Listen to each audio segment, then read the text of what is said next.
The views and opinions of the host and guests are their own and do not necessarily reflect the position of the management and staff of Guardian Network.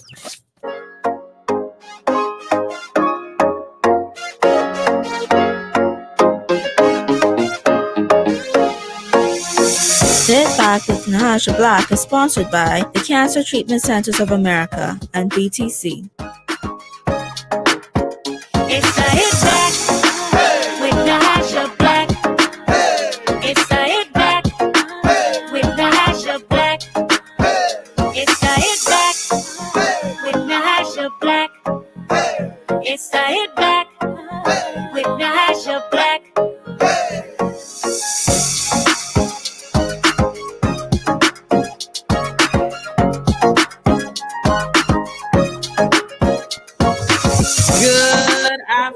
Bahamas, and welcome to the Hit Back. I'm your host, Nahaja Black. It's a beautiful day here in the 242.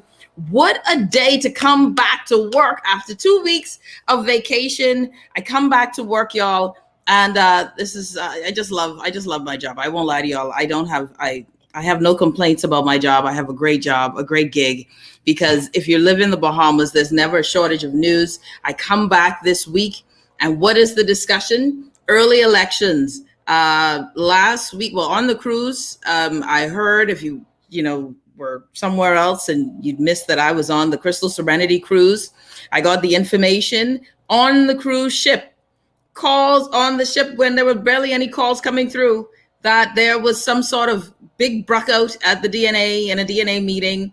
And so today we have Mr. Fayne Thompson will be joining us. And then to rebut that at 5 o'clock will be the leader of the Democratic National Alliance herself, Madam Arinthia Komolafe, and she hasn't said anything since these allegations came out, since the discussion of a big fight happening at their meeting. So I'm looking forward to that discussion as well. We've got Wayne Monroe, top of the show, QC, joining us to discuss what is all of this talk about early elections. If you've been somewhere else, you might have missed also that the leader of the opposition of the Progressive Liberal Party, Mr. Philip Brave Davis, announced last night that he foresees the calling and the ringing of the bell as early as tomorrow. And there has been speculations afoot. I am curious myself as to what will be the motivation of the government to do such a thing right now. What is their MO? What are their chances are worse off in May of next year? I think their chances are better off if they just pump the brakes. Is this a long game conspiracy by the government really to get the opposition parties, all of these parties, to spend their money early? I was told today in Grand Bahama, parliamentary registration spots are loaded. Lines are curving around the building. People are anxious, wanting to make sure that they're registered. And there are concerns about the registry, this new permanent registry. We've got the Speaker of the House again doing rogueness, right? It feels he had to rebut a statement made by his peers on the Parliamentary Registry Commission. So that's a whole thing there as well. Oh, man, we ain't even start yet. This is not even the season yet. Like, we haven't done anything yet. The bell hasn't been rung yet. And we are already feeling this fever pitch. But in the midst of all of this, ladies and gentlemen, is something that is still happening just very much underneath. And that is COVID-19.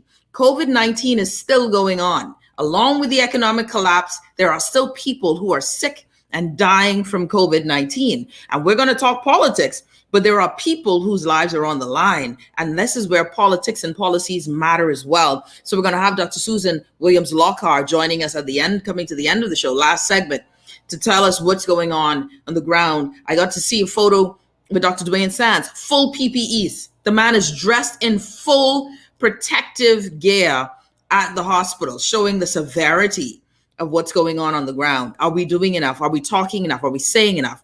It's a lot of stuff to get to. So without further ado, let me welcome candidate, what do they call it? Political candidate for the wonderful constituency of Freetown. I guess I know I'm right. Also, the man always in the news because he's always doing some case that he's winning 8 times out of 10. Is it like the Negroes, Fred Smith? Or better, who knows? We got my good friend, Wayne Monroe. Wayne, welcome to the show, buddy. Thanks, Naja. It's good to have you on. I see you're dressed in your PLP regalia, not PPE regalia, but PLP regalia. Yes, just came out of Freetown, on my way somewhere else that will remain nameless on your show. Mm-hmm. I know. I'm happy that you're here. So let's talk. We only have a few minutes. I know you're busy. So what is this all about? We have a early election. Your party is saying early election. What's going on here? Well, what we're basically saying is the Prime Minister is lying yet again. Remember, he said election was going to be next year. They lie a lot, so we expect that they're lying again. And the lie that they tell again was that elections would be next year. They came in saying you would have a fixed date for election. If you were to check, historically, governments usually run 5 years. And the only uncertainty is when exactly towards that 5 years the election would be. And largely they go down to the month, at the most 2 or 3 months early. But clearly, there's some reason that causes this government to think that things are going to get worse. And so they stand a better chance to go now. At one point, they said, you wanted to catch the PLP unprepared. Well, only a fool couldn't see that we're prepared. Our candidates have all been chosen. We've all been in the field working. So it can't be that anyone is trying to catch us by surprise. It must be that they know under their watch it's going to get much, much worse if they were to wait. And that is what should concern Bahamian people. Wayne Monroe, QC, joining us on the show, pretty much being an emissary for his party with regard to the statement that there is an early election. You started off really harsh. You say the government is lie, right? They lie. I mean, but come on. That's undisputable. They say they would do a fixed date for election. Well, they've now said they're not going to do that. Listen, I'm with you. I'm with you that they've been very much, they've flip-flopped and been dishonest. So it is definitely one of those things where you can say that they've been very dishonest, but people get offended when you call them liars, Christian folks, but we digress. So I'm looking at it, Wayne, and I know you are a practical man, right? You're a practical man. I see no reason to call an election early for the Free National Movement at this point, right? Well, is the Progressive Liberal Party even ready? No, of course we're ready. We've been ready. We've been getting ready to get rid of this bad government. But why you should be concerned is this. We see something, and to harken back to something you said in your intro, we now have a worse case with regard COVID than we had last year when we were all locked in our homes. We're told the hospital, all 3 centers are full. We have a lot of people, 100 or more people getting infected a day. We have people dying. Remember now, the Minister of Health said they see no reason to continue the state of emergency. So come August 14th, everything falls. All of the emergency orders go. There's an emergency order that brings in the health visa that says that you have to have a negative test to enter here, that says you have to wear masks, that says you must sanitize. All of those go on the 14th. Now, does anybody seriously believe that they think the state of the pandemic will be such on the 14th of August that not having replaced emergency orders with ordinary legislation or regulation, as we suggested, that we're suddenly going to go from all of this to nothing? So unless they think we are stupid, we know that the emergency orders must continue. Because the whole purpose of them was to permit you to put in a statutory regime. We said that last year. They never put in a statutory regime. There's none in. The House is adjourned to September. So is it that what we will see when we come back will make last year look like a joke in the infringement of our fundamental rights, that they wouldn't possibly want to have to do that and then come to the people? That is the sort of thing that could get worse. Is it that the economic situation is going to get so worse that they ain't going to find anyone to lend them this money that they need to borrow for the 5th year in a row? I listen, I've heard some things, Wayne. I'm I'm just going to, there's a lot of things speculating in the air with regard to why and why not, why they would. But I have to ask this. Is there any hard, concrete evidence or information that has led to the leader of the opposition saying that there will be, I mean, he went as far as saying that tomorrow, his sources are saying that tomorrow that the prime minister will make that announcement. Have you been told, are you aware of any hard, concrete evidence? I was speaking with some folks in New York at the embassy there. They hadn't gotten any ballots as of Sunday. I hadn't gotten them today. Maybe they've gotten it. That person just was unaware. But they wouldn't get ballots. Not ballots. I'm sorry. Not ballots. Not ballots. Jesus, I said ballots. That's a whole other show. That's next level. No, in terms of the parliamentary process and registration list for those abroad, right? I think that's what they would tend to get. But they wouldn't get it at this stage in any event, because that's a process where you will have to apply if you wanted to vote in these places. The information is that they were put on notice for an election. The information is, and it comes in from all over. We're in the Bahamas. This is a small place, right? Mm-hmm. So if the police have to secure it, if people have to be given advance notice, you really believe that somebody isn't going to tell somebody? I got you, my brother. I'm sitting here. I'm sitting here. Go ahead. Go ahead. No. Having said that. Having said that, this could be all one big hoax to try and get people to spend money. And that's what I've been told. I was told that this is just one big elaborate push just to get the Progressive Liberal Party to spend their funds. And my thing is, at the same time, it's not just the Progressive Liberal Party. I know smaller groups, smaller parties that are ready and are set to get, they're starting to spend their small amount of money. And I think it would be very disappointing.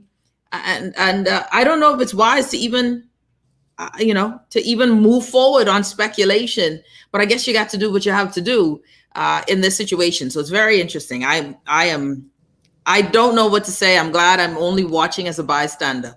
Well, that's a possibility too, because that's a form of lying as well. Mm-hmm. These fellas are just liars. That's the bottom line to it. So if you have sent messages to put embassies on notice, police on notice, defense force on notice, public servants on notice, and that's one big hoax, that means you have lied to a lot of people. Mm-hmm. Now, you may try to dress it up, as Dame Jones says, in clean linen, right? Mm-hmm. I don't like to do that. I've heard enough of that from her for 30 years of practice with. She always told me, Mr. Monroe, no need to dress it up in clean linen. Say what it is. That's where I get this habit from that legal training. Well, lies are just that, lies. You say you believe that democracy is served by a fixed date of elections. You say that elections are due next year. If you have elections this year, you are one of the largest liars in the country, in front of everybody, and it's recorded. And for people not to call you a liar, for the press not to call you a liar and ask you, how could you be so, let's not use lie, how could you be so dishonest? Is the press not doing its job? Well, the press has asked the prime minister. The prime minister said, listen, he has not made any note of a date yet. And all of the speculation is on us. It's on those who speculate. And you guys are just blowing hot air and getting people driving out the vote. By the way, that's a good thing. Grand Bahama is doing their business to vote. Wayne, I'm going to let you go. Someone says, but all of your parties lie. So I bet you bit your tongue on that one way. No, the record is this. I would challenge anybody to show that. All the PLP has done in my lifetime from 53 years ago is to end apartheid, to bring independence, and to bring every institution in the modern Bahamas. From I was born in 1968. But not lie. Now, we may say, for instance, that we intend to do some things. Of the last 30 years, the FNM has been in power for 20 of them. So when we set our goals and the people kick us out and the FNM then repeals what we have done, when we get back in, we have to start afresh. That's been the problem in the last 30 years. The Bahamian people will say, the Bahamian people will say the record is clear. The record is clear. And none was without sin. He who is without sin cast the first stone. Wayne, thank you so much, my brother. I'll be watching and looking forward, and then, we'll be staying in touch. I want to see how this goes. Thank you so much. I appreciate the time, my friend. All right. Wayne Monroe, y'all. You're listening to the Hit Back with Nahaja Black. When we come back, Fayne Thompson. This is another story. Of course, you've heard it. I've been on vacation, and so I want to hear it on my show as well. Fayne Thompson will be joining us because now we're talking about some things that went down with the DNA. A few weeks back, like I said, about 2 weeks ago, I think it would be. And I was on my cruise, got a call, learned of this information. I got my good friend Fayne Thompson will be joining us. And then 5 p.m., the DNA leader will be doing an exclusive. And just really, this is our first statement of the allegations of a big fight and the questioning of equality of leadership. She'll be joining us at 5 p.m. Fayne Thompson will be joining us right after the break. You're listening to the Hit Back with Nahaja Black. Listen, it's Monday, y'all, and I'm back to work. Look at God, won't he do it? We'll be back after this. When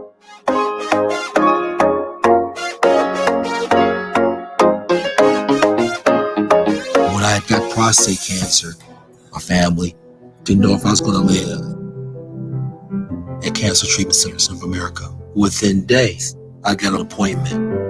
They presented me with treatment options, and we set up a robotic prostatectomy. When my scans came back, there are no signs of cancer. They don't see you as a number, they see you as a part of the family. I'm going on with my life. It's a real gift. Call us at Cancer Treatment Centers of America. Enjoy an elevated mobile experience with BTC, giving you unlimited talk for the best conversations, unlimited data for all your online fun, and unlimited roaming to stay connected while overseas. For just $50 per line. Unlock unlimited mobile talk, data, and roaming when you sign up for BTC Superfast Fiber Internet with speed starting at 100 megabits per second. Enjoy more great savings and value. Upgrade or sign up today. Visit any BTC store or btcbahamas.com. Conditions apply. Rejuvenate, refresh, treat yourself. Immerse yourself in total comfort. Pamper yourself. After all, you're worth it. Relax. Rid yourself of all life's stresses. At Baja Retreat Anti-Aging Spa, you will find everything you need to enhance your body and spirit. Call today at 323-6711 and begin your journey to serenity at Baja Retreat Anti-Aging Spa. This is Guardian Radio 96.9 FM. Fresh news, smart talk, all day.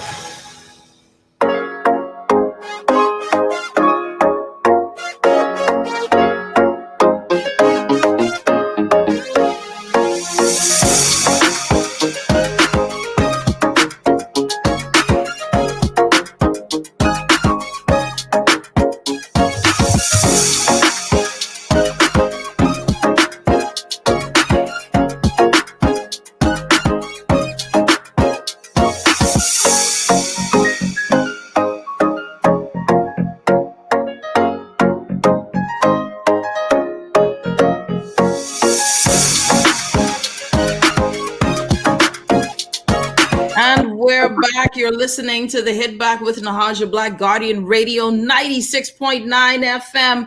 It's a beautiful Monday. It's good to be back. Everyone who's following online, don't forget you can follow us on YouTube, Facebook. Special thanks to Sammy Starr. You're going to hear the whole, we got a new song for the show now. So special thanks to Sammy Starr for producing a wonderful song, and you guys will hear the song at the 5 o'clock hour. I got to bring on my good friend now, Fayne Thompson. Fayne, welcome to the Hit Back, buddy. Hi, how you doing, Nahaja? How you doing?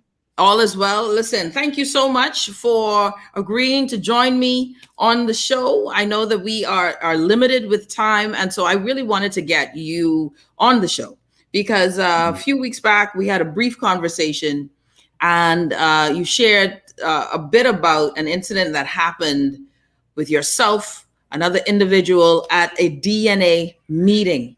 The reason why I think this is of course, you've already been on other media vehicles and entities expressing this story. But I wanted to get it for my audience and also for me as well, where I'm not in vacation mode and I can actually, really listen and dissect this. What happened, Fayne, at this meeting that happened some 2 weeks ago? Give me back that story. Let's go back in time. Tell us a bit about what happened. I'm going to disappoint you a bit right now, Nahaja.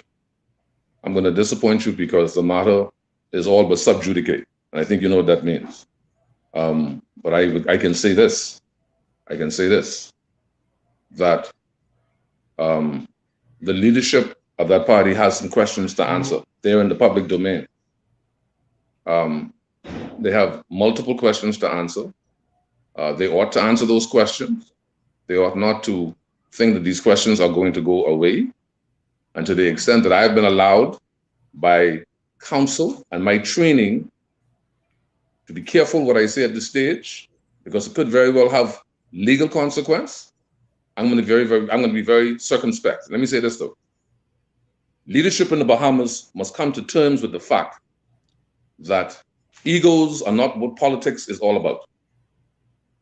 Little fiefdoms is not what politics is all about.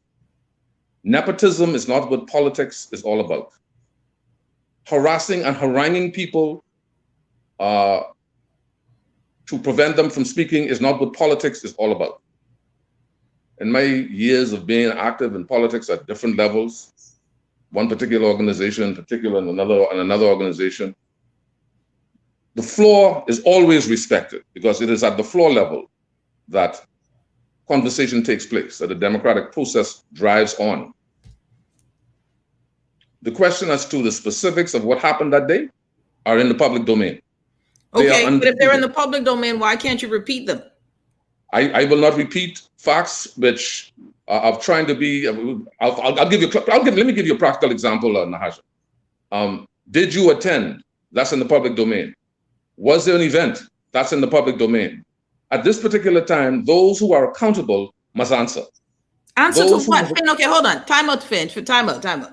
Again, I am disappointed because this isn't what we discussed in terms of what was going to be shared. I anticipated that you were at least being able to share exactly what, to your biggest, in essence, at least some substance of what happened.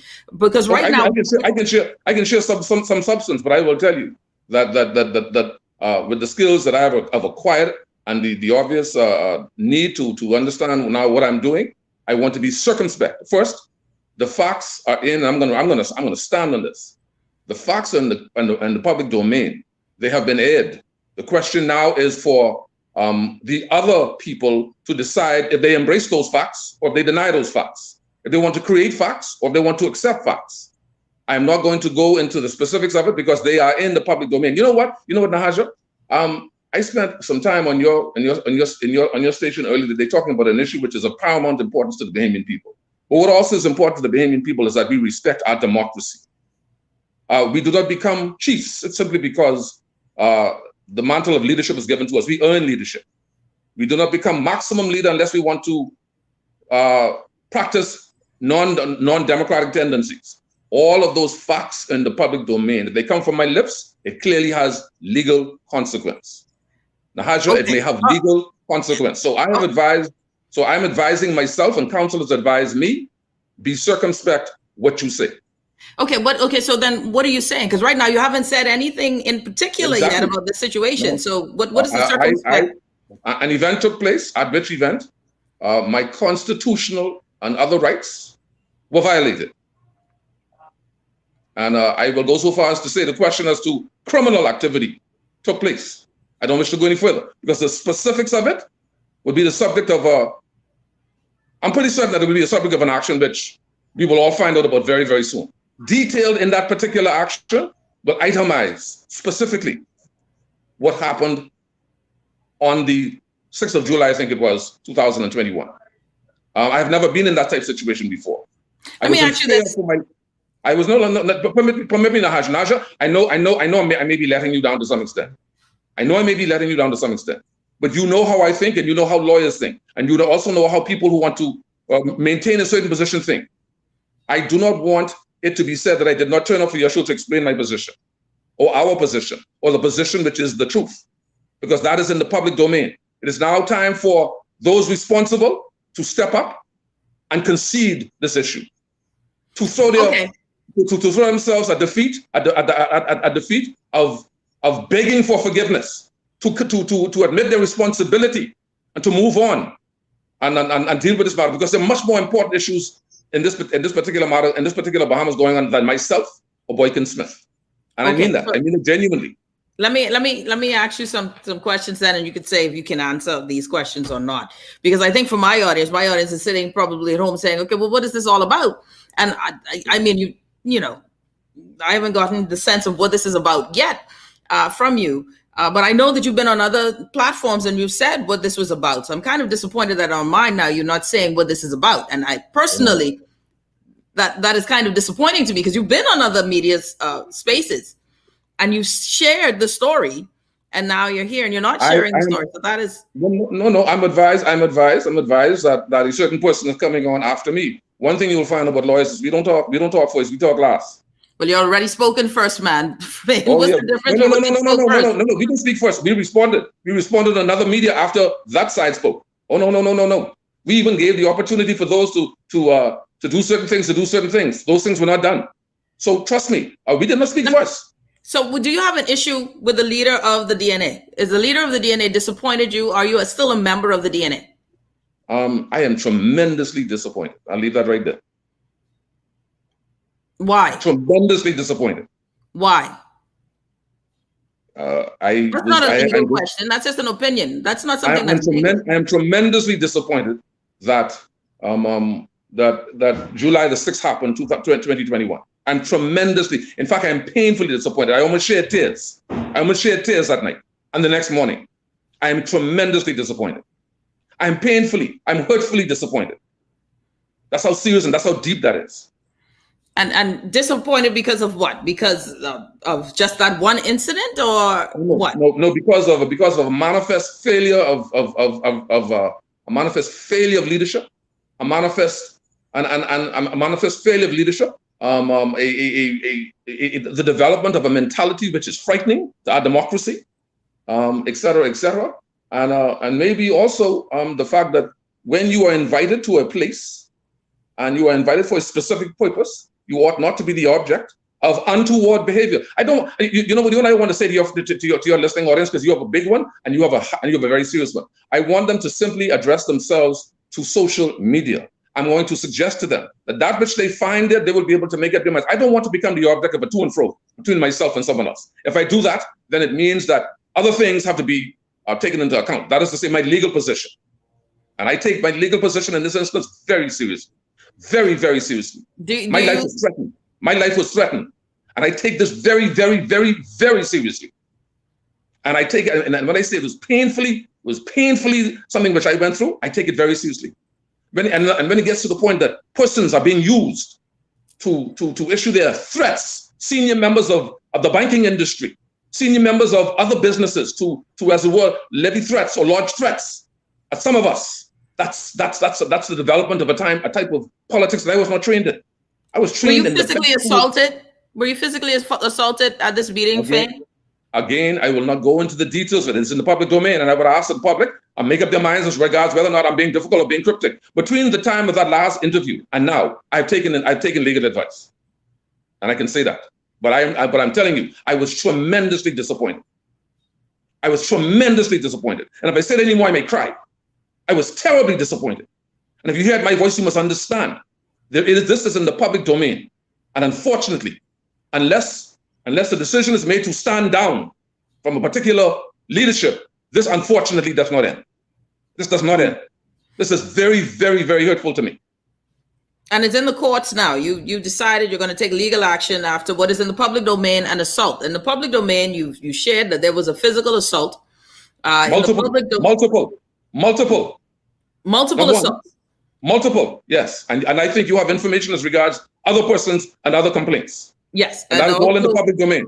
And that is all in the public domain. The young man, Mr. Boykin, I can't remember all of it, and forgive me. Boykin Smith. Yes. He was on the debate stage for the DNA. Many would recall it was the throwing of the mace, young Mr. Boykin. He was also, and he's alleged that his phone was smashed. He was assaulted as well, also in the public domain, that you both shared on another media station, my good friend Clint's show. And so now we're here. You're here now, and you've decided that you're going to take legal action. And I'm sure, as an attorney, you knew what the sub judice, what those matters were before you spoke then. I didn't. Well, to be fair, I'll be honest with you. There was a lacuna. There was a period of time within which there were certain expectations which ought to have occurred. They did not occur. Let me just tell you, I'm embarrassed to be in this position. I'm Naja, my sister. I'm embarrassed and humiliated to be in this position. I do not understand how you can repose so much faith in someone, and they, being as trained as highly as I know that they are trained, would allow such an event ever to take place anywhere in the Commonwealth of the Bahamas. Anywhere in the Commonwealth of the Bahamas. That is how I feel. Now, I've gone way beyond the extent to which I wanted to go, but I can say to your listeners, this is all in the public domain. I think that those who carry the burden of responsibility should be accountable and should account. Whether they account today or tomorrow, that they should account. But what they say is going to be absolutely essential. Because you see, they've already trotted out one version of events. Let's just see what version they're going to trot out this afternoon. Thank you, my brother, Fayne Thompson. Thank you. I appreciate you.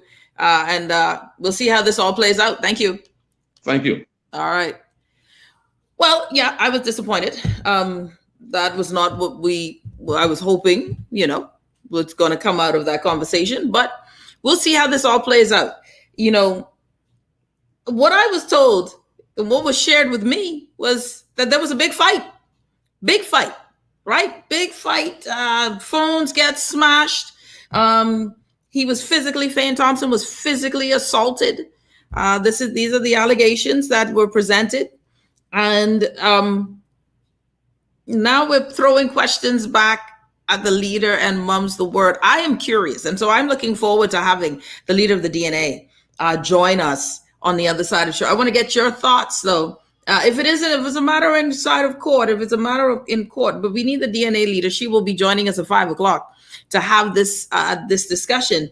And here is the concerns. Here are the concerns, because for a party that is young, with no one in the House of Assembly, and this is still young, this is their third election. This term and the past, it has been marred with their concerns or issues, pushback, pullback. We've seen members drop out. We've heard all kinds of things. Is it because she's a female that they push back? Is it because of her husband? Even that was alleged, that her husband is too involved, and that Madam Leader Komolafe, is not, that her husband is leading or steering the ship. This is fascinating things to me. I'm happy. Someone says it was a setup, right? It was a setup. Someone says that Mr. Thompson is looking for attention. That they're beating up, they're beating up the candidates and members. There's a lot going on here. And I think that this is what happens as we get closer into it. And leadership is a serious thing. We're going to have tons of concerns here with this. I think, and someone from the party says it's all because she's a female leader. And that is what is going to be interesting. Is it because Madam Komolafe is a leader that the party keeps getting into these sort of frictions, these rifts? Was there actual violence that ensued? Based on the statements of Mr. Boykin Smith and Fayne Thompson, there was violence, right? There was violence. We're going to take a quick break. When we come back, we'll continue this. We'll take a quick break. We'll be back right after this. You're listening to the Hit Back with Nahaja Black. It's Monday, y'all. Child, please. I'll be back right after this.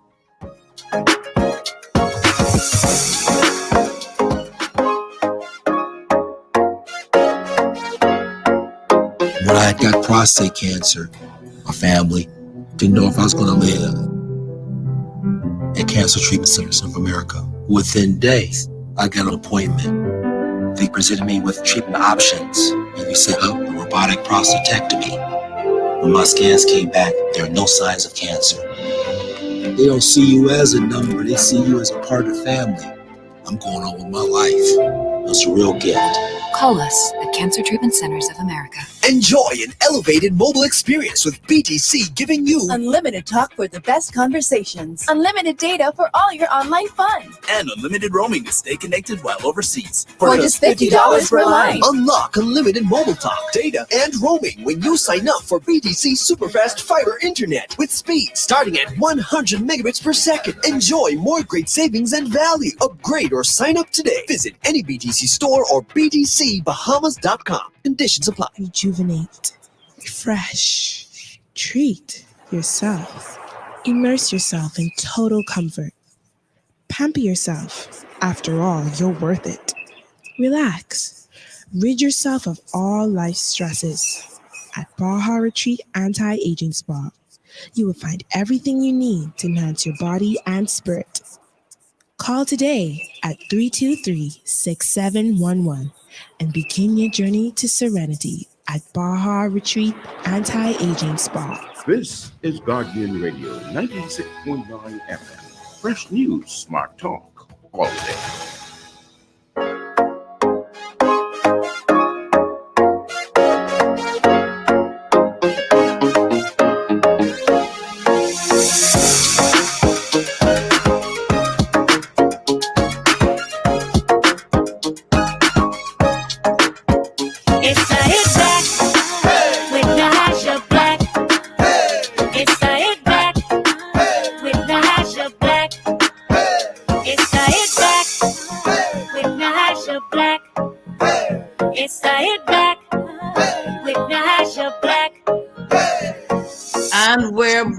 Listening to the Hit Back with Nahaja Black, Guardian Radio 96.9 FM. Was there a fight or was there not a fight? Was there a brawl or was there not a brawl? Violence ensued at the DNA meeting, y'all. Did it last 5 minutes or 5 seconds? Was it a thing? Was it not a thing?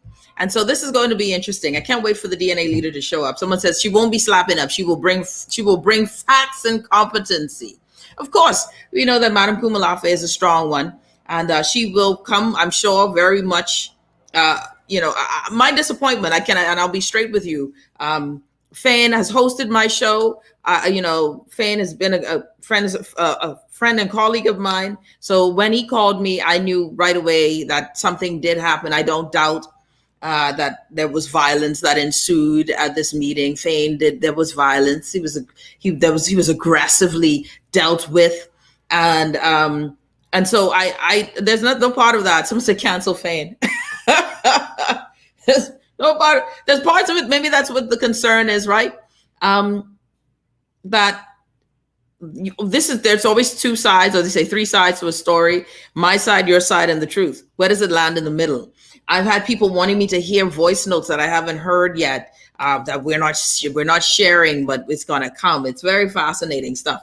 Sides of the story, right? My disappointment came that when they were all gung-ho to share, and in particular, my good friend Fayne was ready to share the story. And, once Madam Komolafe agreed to join, there was this hesitancy. And not agreeing to join with them. Now, mind you, neither wants to speak with each other. So this is how you know this is vitriolic, right? That there's issues here. I don't like when you come on now, let's deal with this, handle your business. But all of a sudden now we're with that interview with my good friend Fayne. I was very disappointed, not a little disappointed. I was very disappointed because I was expecting Fayne to come out as aggressive as he has been privately, and but I will respect that he's claiming that there's some legal wisdom to it. So was there a fight or was there not a fight? And I think that there was. Someone says, I like Mrs. Komolafe, but she is a wife and she has to submit to her husband, and her husband is a foreigner and he seems aggressive. So it's always, it's a very interesting thing, right? So someone says he attacked his own character. Election should be called next week. It's going to be very interesting to see how this all goes and plays out. I think that what is important is that we pay attention. This season is going to be interesting. And as we get closer to the time as we get closer to the time of elections being called, and the question is, do you believe that it will be called early? Do you believe that it will be called early? I think that smaller parties like the DNA, and the DNA is truly the stronger of the third parties, but I was just told that the Kingdom Government Movement next week will be launching something, massive. That's Dr. Kevin King, right? So these smaller parties are getting ready to spend money. They're getting ready to spend money and it's election season. COVID is rampant. How are they even going to function? How are they going to move? How is the DNA moving? There's been a lot of pushback with the leadership of Ms. Komolafe. Is it warranted? Is it not warranted? And I definitely think that that's something where even the issue of her husband, and you guys have heard me on this show before say, we have male leaders in parliament, right? They have male leaders in parliament whose wives are foreigners. So I don't see an issue with a female leader having a foreign spouse. Now, if you are of the mindset that a female always submits and so the man leads undercover behind the scenes, I don't believe that. We're in a new age and time. Yes, a woman respects her husband just as a husband respects his wife. So I don't think that you can't just, exclude someone, especially women. That's sexist to me. That's sexist to me. That you're going to say that because her husband is a foreigner, that totally, exonates her from leadership. That's ridiculous. That's ridiculous. I mean, Brave Davis's wife, Philip Davis's wife is a foreigner. I mean, well, the speaker says his wife is an indigenous Bahamian. That's a whole other kettle of fish. Thank God for that. But this is where it gets interesting. This is where we are going to figure out, and I will ask Madam Komolafe, why does she believe that she's getting this pushback? What actually happened? What actually happened? Someone says, I believe she smashed the man's phone and they shoved those men down. I was told that there were two gentlemen who are now bodyguards to Ms. Komolafe. I guess after the lockup, you got to get bodyguards. After the jail time, you need your bodyguards now. And the picture I was painted was Jussie Smollett, the dude from Power. It was not Empire. I felt like those were two Nigerian dudes, the two husky fellas. They would share to be very big and masculine. And they put the smack down on Fayne's candied yam. That's what I was told. That Fayne, my good friend got manhandled, the smidgen. And he's emotional about it, very disappointed by it. Mr. Boykin Smith's phone got smashed. And this is an assault if these allegations are true. So this is going to be very interesting to see how this all plays out in court. But Madam Komolafe has not yet addressed this matter. As election looms, are these stories going to affect her leadership, her chances? Are they creating a picture or a narrative that she is difficult? Are these narratives sticking? Will they stick? As much as she has shown herself to be out there in public and to be very articulate and sociable, is what Mr. Thompson, Fayne Thompson, intimating by, nepotism and cronyism, those should not be a part of good leadership? He's saying that with regards to Ms. Komolafe. So are those narratives going to stick? And as not the only female leader, because we also have the first female leader of a political party, Ali McIntosh. Will those narratives, are any narratives sticking to her? Or is it because people don't see the party BCP as a strong party? Now, there were even stories of BCP merging with the DNA. I was on vacation, so I didn't confirm that. Anyone in the DNA land can confirm that. I didn't see any news of that. So we'll see how that plays out. But I mean, look, I think this is fascinating stuff. And it will be detrimental. I think all of this is detrimental to her leadership of the, not her leadership, but to the party, not her leadership, but the party. And will these narratives stick? And that's where the fear comes in, right? Someone says, who is Fayne Thompson? Nahaja, please stop. Well, he was a part of your party. What you mean, please stop? He was a part of your party. Fayne Thompson had a show on I know how many radio stations, whatever. So don't say please stop. He was a part of your party until he started, until things went south. Someone says the DNA sounds like gangsters. I'm honestly afraid. The DNA comes out hard, y'all. The DNA comes out hard and rough and strong.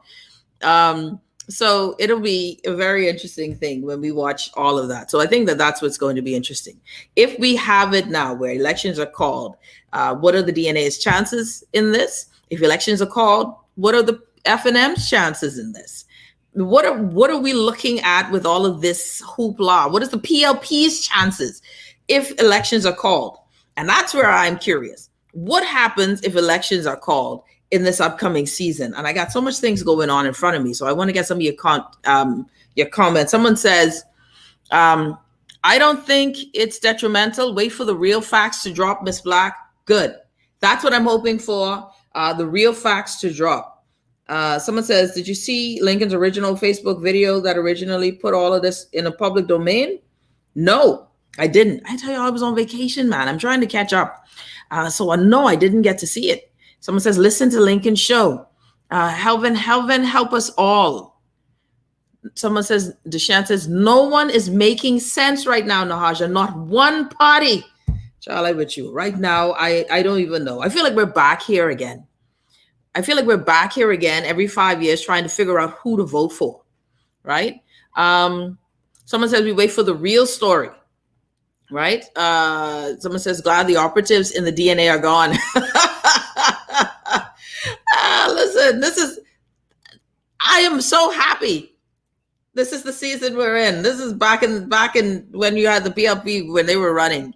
Someone says, where's CA New today? CA is on a little hiatus with me today. Someone says, pure comedy, we had nothing to do with their assault, yet our names are being called. So we are going to find this to be very interesting. It says that there was evidence there. Someone says Fayne needs to sit on the side until Madam Leader is finished talking. Right now, he's saying nothing and eating up our precious time. It's going to be fascinating. I tell you all now, this is where it's interesting to me. And I think that the question of quality leadership is big. And that's what we're going to find out more of. The question of quality leadership. The DNA, will it survive? Will the DNA even get seats? I'm very concerned, though. I'm very concerned that this narrative of Madam Komolafe, and this is the truth. The truth is that the narrative that is being created, painted, is that she is, that her leadership style is difficult. But I think it's fascinating who says these things. So I'm just sitting back and I'm watching. There seems to be evidence to the contrary to what has been shared by others. Some people saying that Mr. Boykin Smith has to come clean. So this is where listen, we're too old for all of this. The truth is, people are dying. I really, the energy that it takes for this, but I want Madam Komolafe to share his piece, and I'm happy that she's doing it, because people need to know we can deal with this and move forward, and people will make their decisions and their thinking on this as soon as possible, right? So we can come to a conclusion on this saga, but apparently it's in court. So this is something that will always loom. It's fascinating stuff. So when we look now at what is laying in front of us, y'all. When we look at what's laying in front of us, you have, in terms of party leadership, you have Dr. Minnis. I believe that Dr. Minnis truly wants us to forget 4 years of leadership, 4 years of questionable decision-making, and remember just the 1, 2, or 3 things that really stood out in what I believe stood out in his term. And maybe 2, 3 might be much, but I'll give him 2. And then you have the Progressive Liberal Party that I think with Mr. Davis still needs some oomph. I feel like when, this reminds me, the Progressive Liberal Party reminds me, ladies and gentlemen, of the Free National Movement with Mr. Minnis, Dr. Minnis. Dr. Minnis needed some superstars, some extra strong people with different money to come into the party to give him that lift. Well, the Progressive Liberal Party, I think they're floating through this process because of the way I believe a lot of people feel about the Free National Movement at this point. There was a wonderful, read the perspective.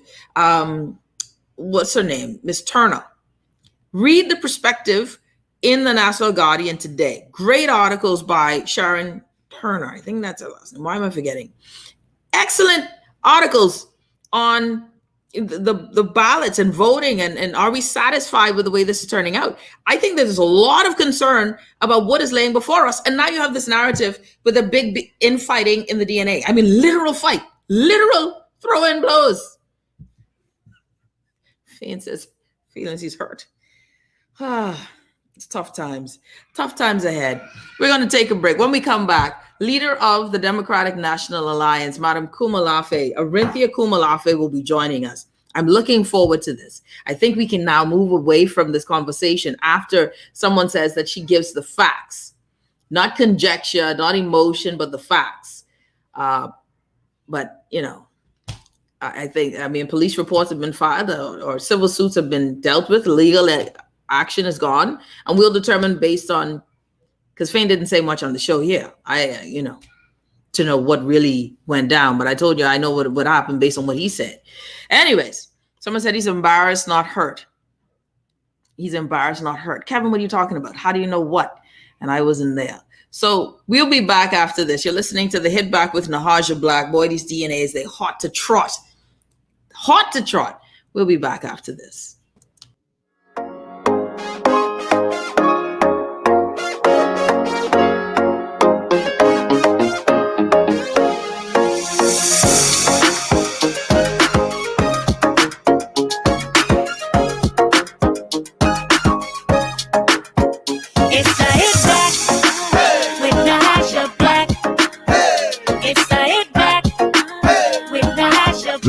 This is Guardian Radio 96.9 FM, Nassau, Bahamas.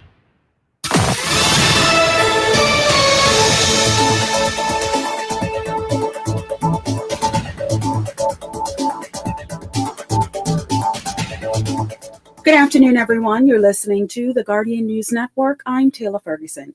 Here's what's making news. Thank you so much for tuning in.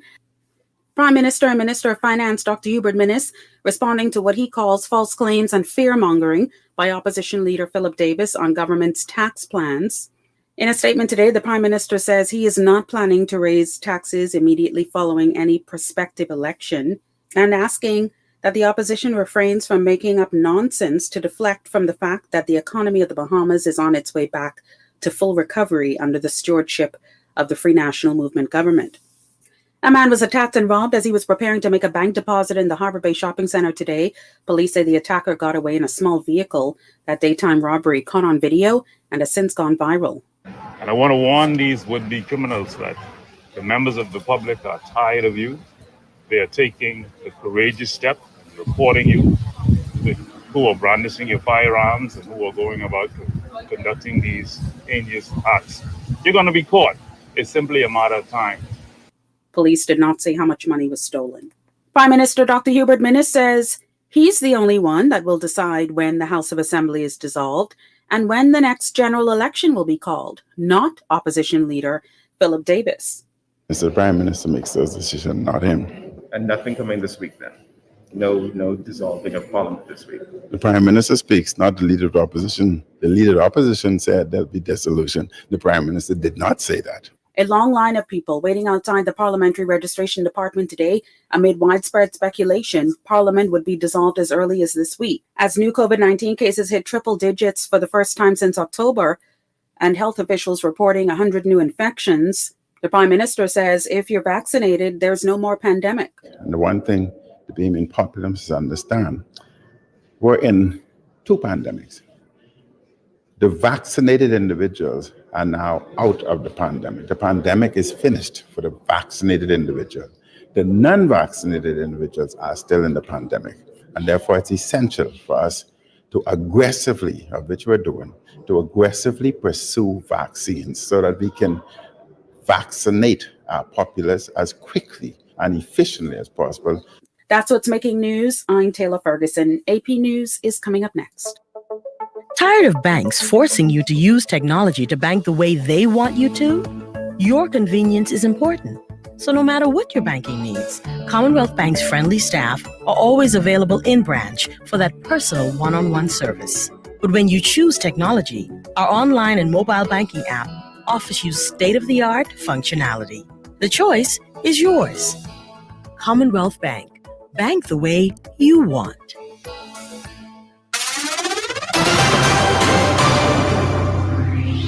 coronavirus update. I'm Tim McGuire with an AP News Minute. Fully vaccinated visitors from the U.S. can enter Canada beginning August 9th. Canada Health Minister Patty Hajdu. Travelers will have to be fully vaccinated with the Health Canada authorized vaccine at least 14 days before entering the country. The U.S. Travel Association estimates that each month the border is closed costs $1.5 billion. Canadian officials say Canada had about 22 million foreign visitors in 2019, about 15 million of them from the U.S. Stocks slid today. Owenda senior stock market analyst Edward Montoya says the pandemic had an impact. There is this fear that the Delta variant and other variants are posing a greater risk to the global economic recovery. The Dow off at one time by more than 800 points, fell 725. The Nasdaq lost 132, and the S&P was off 68. I'm Tim McGuire.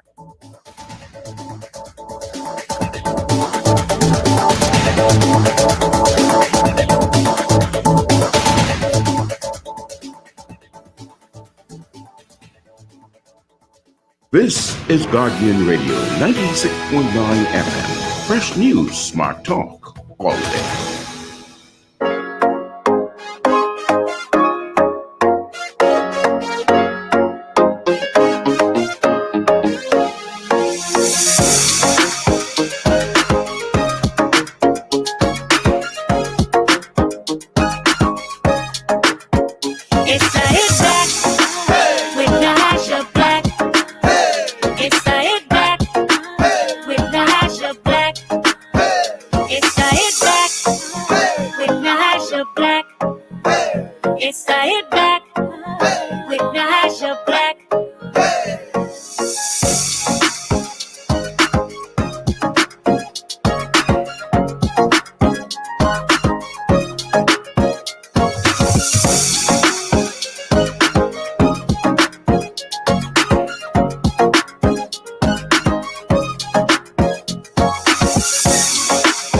We're back. You're listening to the Hit Back with Nahaja Black, Guardian Radio 96.9 FM. We got joining us, I think I see the wonderful leader of the Democratic National Alliance, Madam Arinthia Komolafe. And I want to bring her in and see if I can get her audio. There you are. How are you? Hello. Fine. How are you doing? I'm well. It's a pleasure. Thank you so much for joining me today. Yes, you seem to be enjoying the story. Man, listen, I've been tuning in my car.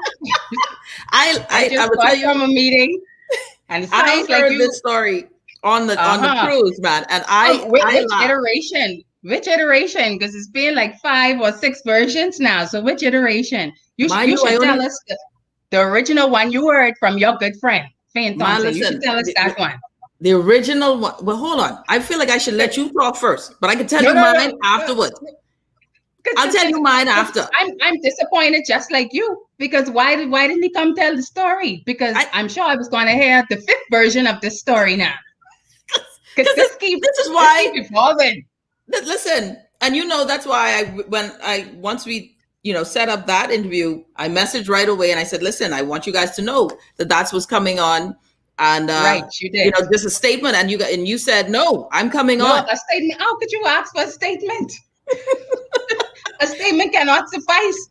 These guys have made a whole Hollywood production, and you want me to give you a statement? I can't give you a statement. I appreciate I can give you multiple statements. Let's do this then. Leader of the Democratic National Alliance, Arinthia Komolafe, joining the Hit Back with Nahaja Black. The DNA party is in full effect, man. I'm telling you, they're out. Oh, you don't know this DNA. This DNA is ready. Okay, this DNA is ready. It doesn't matter what people saying out there. This DNA is ready. Ready to win. Ready to go and focused. Absolutely. I mean, look. I think our good friend said it best, that no dog barks at a parked car. You ever see a dog standing up and just barking at a car that is standing still? Obviously, we are in the time, we are in the season. These individuals have gone across the media, obviously picked up the phone to call you so they can have a platform on your show to tell a story. And, I really, they appeared on another media house. And what I'm disappointed in, Nahaj, is that nobody is asking the story behind the story. That's one of the first rules in journalism, right? What is the story behind the story? How do we get to this point, right? So the DNA, as we have been doing, working, doing the things that we have to do, getting ourselves ready for the next general election. We've had to make some adjustments in terms of our leadership, right? So we had an adjustment, and nobody asked this question. Nobody asked, why did this happen? What is the meeting? What was the meeting called for? How do we get to this point? We just keep hearing this one side of the story. And now, like I tell you, the orange economy is in full effect in this country. It's just different versions all over the place. We had a situation where our deputy leader was getting ready we had been discussing this matter for several months because the pandemic has changed a lot of people's conditions, their position. People have a different point of view on the elections and moving forward. And it has really impacted a lot of people in multiple ways, diverse ways, as you know. I'm sure it's impacted you.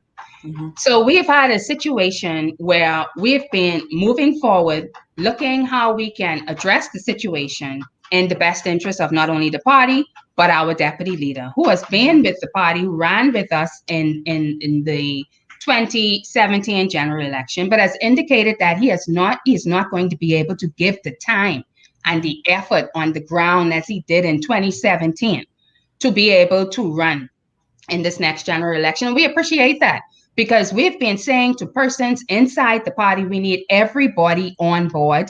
We need everybody working because the Bahamian people are looking for persons that are going to be there for them, knocking on the door, canvassing, and so on and so forth. So as we looked within our constitution to ascertain how we were going to address the situation, no political party wants to be dealing with this type of change in an election year. But nevertheless, we came to a compromise, respected the view of our outgoing deputy leader, Mr. Bush Umbrister, who we appreciate his time and the contributions that he's made to the organization over the years. And we looked within our constitution to see how we can best resolve the situation. There is an article in our constitution that speaks to holding a special meeting if a position becomes available. The position of deputy leader was becoming available because the only solution left to resolve the situation was for our then deputy leader to resign. So with that, we called an extraordinary meeting of our Central Congress, which is the body that governs outside of the convention, to make a decision as to how we move forward. We only made the decision to replace and re-elect a new deputy leader, to replace the deputy leader that was resigning. Okay, fine. So that's where we are now. We move forward. We sit down in that meeting. We address the procedures, the protocols, what should be the way forward, how we are going to go about this. And the body agrees. We rule by consensus. There's no rulership just by me. I don't make no decisions just by myself. I have a council that I'm the head of. I'm just first of among equals. And then there's a Central Congress. So we had the meeting and we decided what the way forward was. We determined the timeline for nominations and we determined the timeline for persons to be able to get themselves current, to be able to participate in the voting process.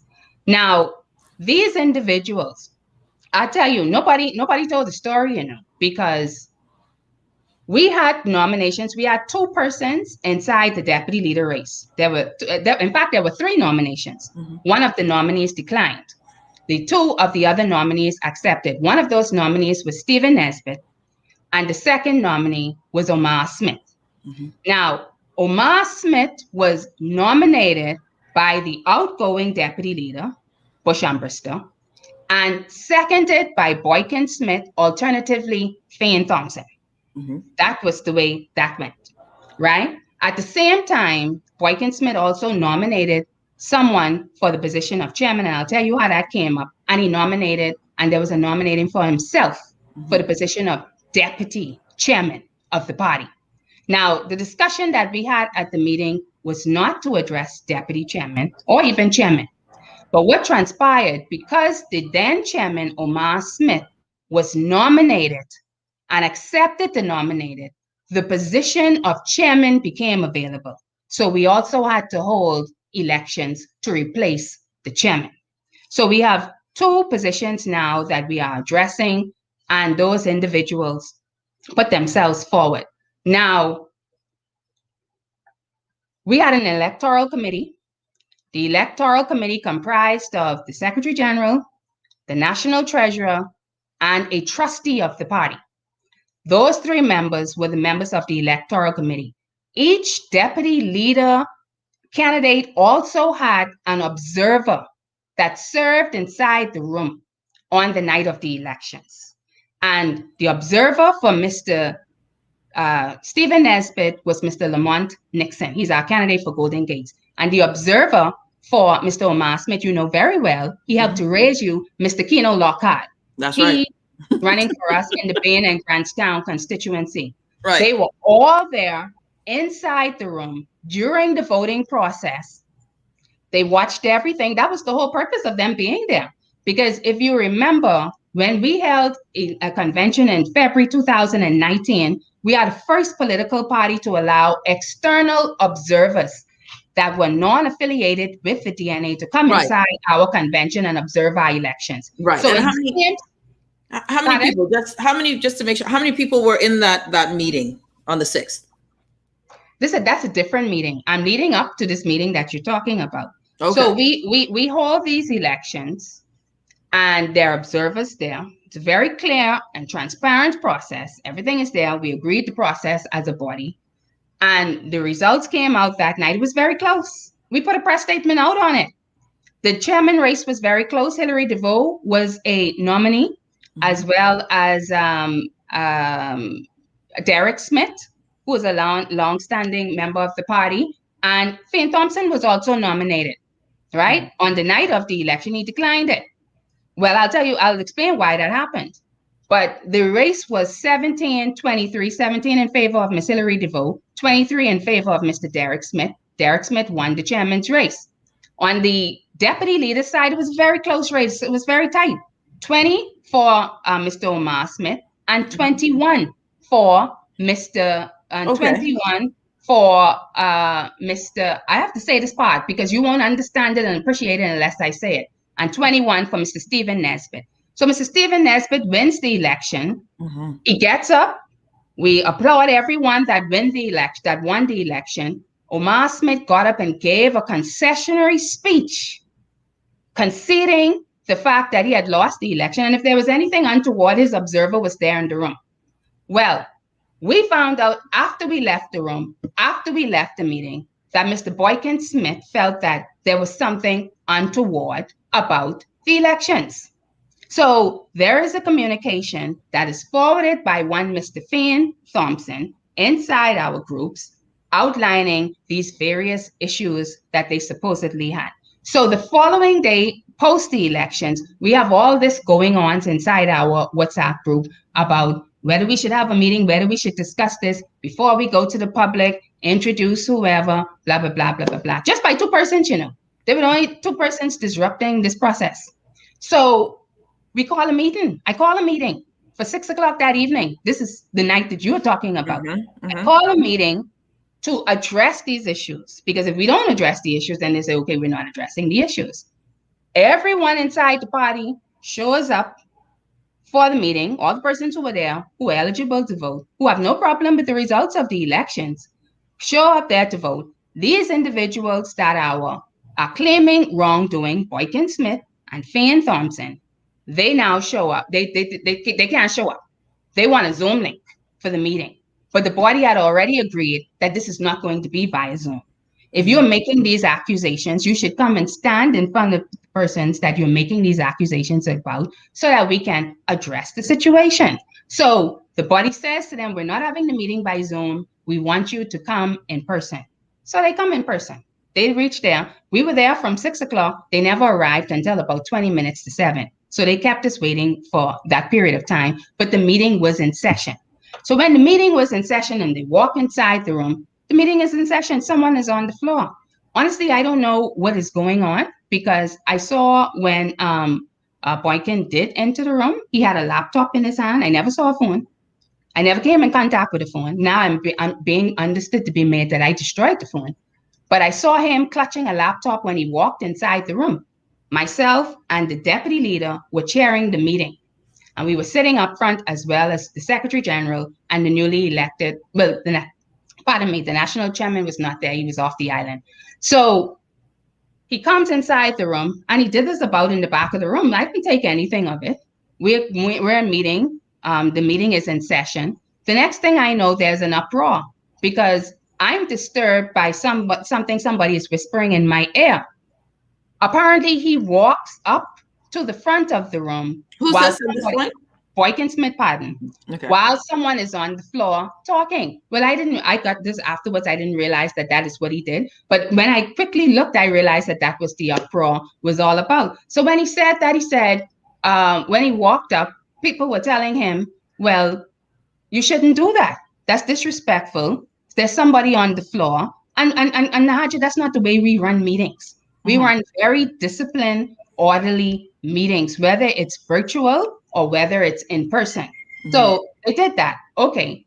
Fayne Thompson jumps up and said, he has the right to go where he wants to go. He has the right to go with him. You can't stop him. You can't stop him from speaking. Nobody's stopping him from speaking, as the members start to say in the group. They're saying he should wait in his turn to speak when he needs to speak, right? So then there starts to be a little chatter. I'm chairing the meeting, so I stand up. And I said, please, let's get this meeting back to order. Let's move on. He jumps up. Your good friend, Fayne Thompson. Who are you to talk to me? Who are you to tell me that? You can't tell me what to do. You can't tell me. He jumps up and he's launching out me to attack me. So everybody jumps up in the room at that time. He's wondering, what's this guy doing? Why is he coming to launch an attack on the leader? We're only trying to bring order back to the room, right? So he gets up.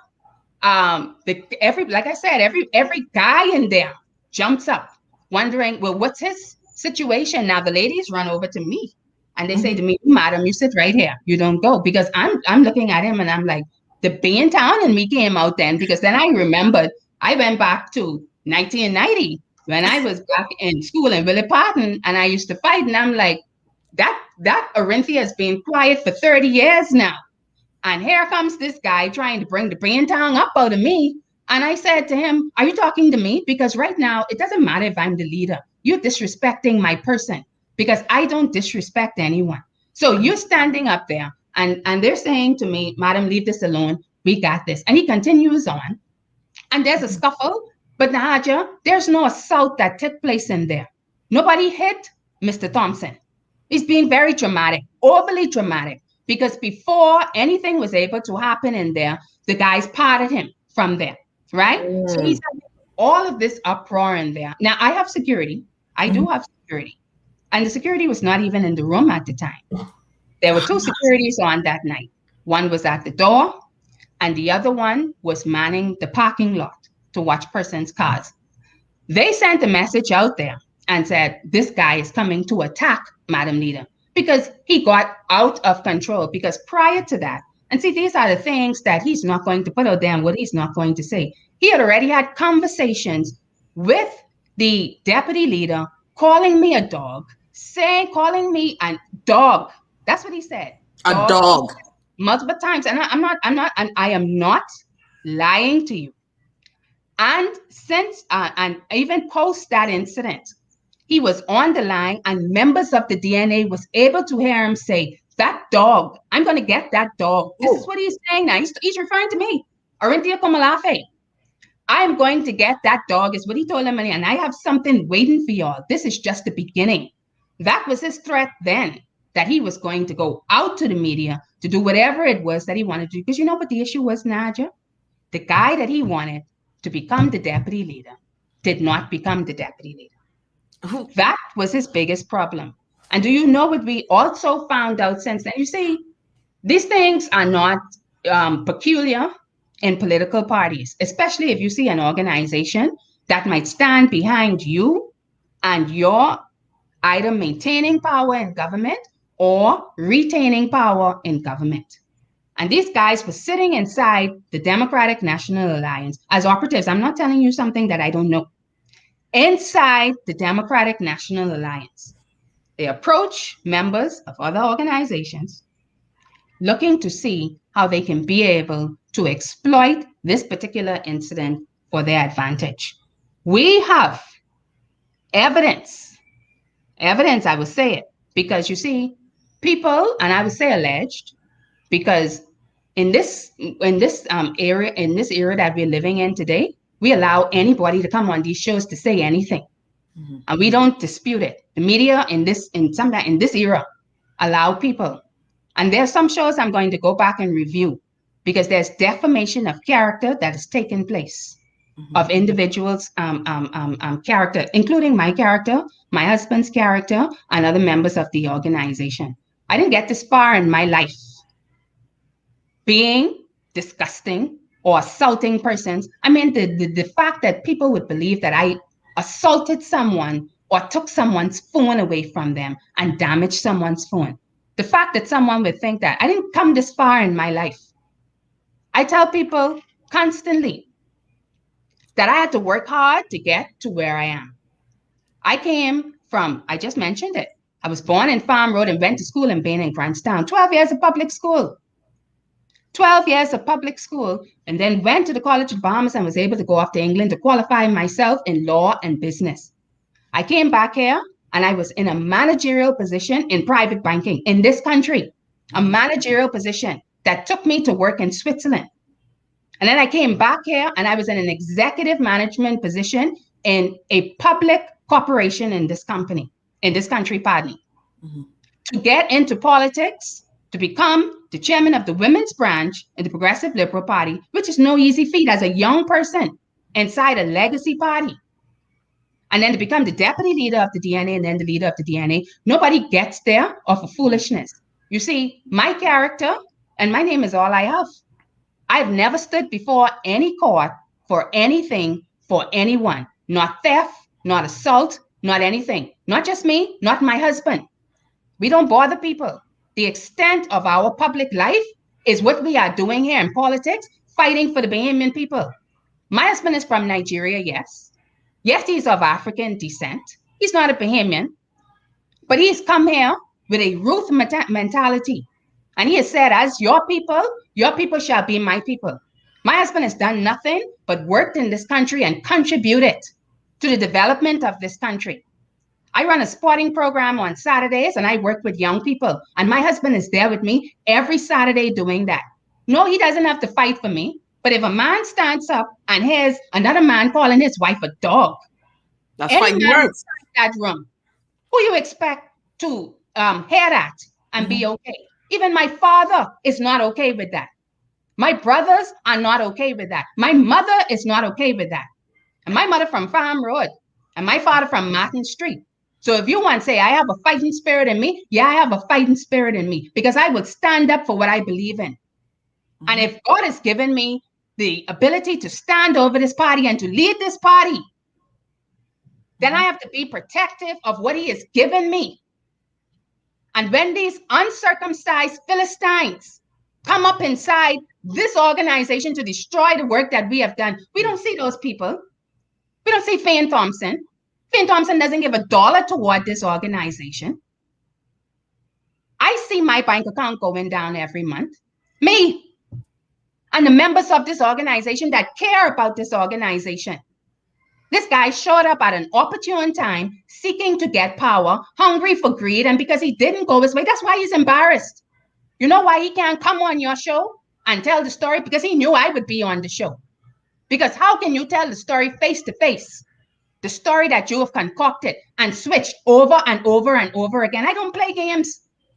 I have 3 children. If I need to play games, I have 3 children at home. I can play games with them. Madam Leader, we're going to take a quick break. I love what you're bringing out the Baintown Farm Road. I love it. I love it. I love it. Let's talk on the other side of the break. I'm so excited and glad that you joined the show. You're listening to the Hit Back with Nahaja Black, Leader, the one and only Arinthia Komolafe joining us. We'll be back right after.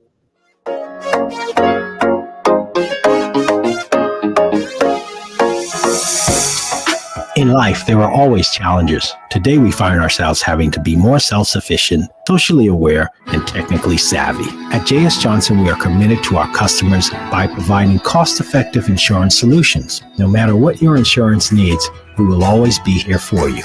Call 397-2100 or visit jsjohnson.com. J.S. Johnson Insurance Agents and Brokers, giving you peace of mind. When I had got prostate cancer, my family didn't know if I was going to live.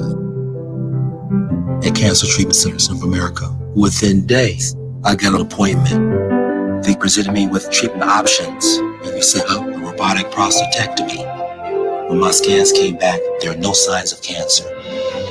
They don't see you as a number, they see you as a part of the family. I'm going on with my life. It's a real gift.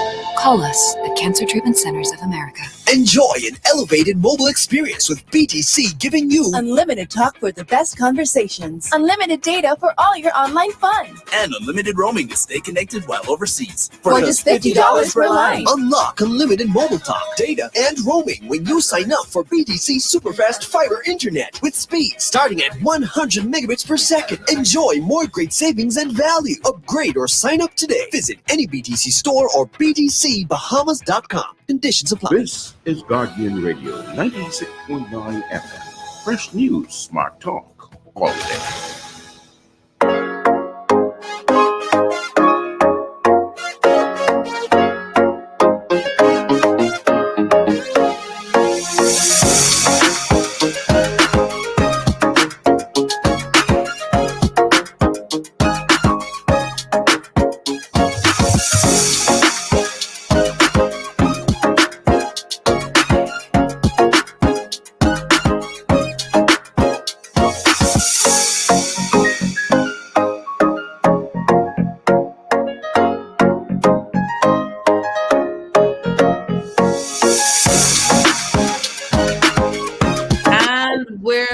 You're listening to the Hit Back with Nahaja Black, Guardian Radio 96.9 FM. If you've just tuned in, you're missing one heck of a show. Go back to our YouTube channel. You can go on our Facebook page and rewatch it. It has been interesting from top to bottom. We have the leader of the Democratic National Alliance, Madam Arinthia Komolafe, joining us and rebutting the claims of infighting, the allegations and assertions presented on the airwaves by Mr. Fayne Thompson and young Mr. Boykin Smith. And I keep saying young, and I am sure he doesn't want me to say young Mr. Boykin Smith. He's a grown man at 26 years old.